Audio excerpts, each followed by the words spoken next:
భార్య మీద ఎంత ప్రేమ ఉందో, నాకు తల్లి మీద ఎంత ప్రేమ ఉందో ఖచ్చితంగా నువ్వు అనుభవించే రోజు దగ్గరలోనే ఉంది కులరవీంద్ర గారు. ఎందుకంటే తమరి మిల్లు భాగవతాలు తెలుసు, ఊరు బయట ఉన్న హరివిల్లు భాగవతాలు మాకు తెలుసు.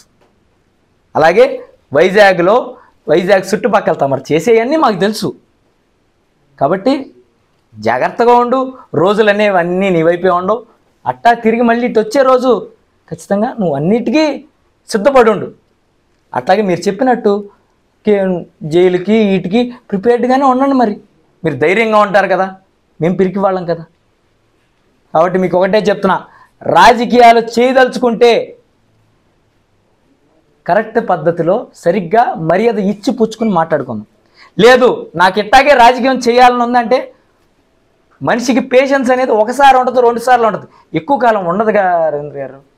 ఇదిగా ఆలోచించి వయసుకి తగినట్టుగా మర్డర్ కేసు ముద్దాయిగా కాకుండా ఒక రాష్ట్ర మంత్రిగా మాట్లాడమని, మచిలీపట్నం కోసం ఏమన్నా చేసి నేను ఇది చేశానని చెప్పుకోమని, అంతేగాని బయట పార్టీ వాళ్ళు బయట నాయకులు చేసినవన్నీ నేను చేశానని చెప్పుకోవాలి. అదే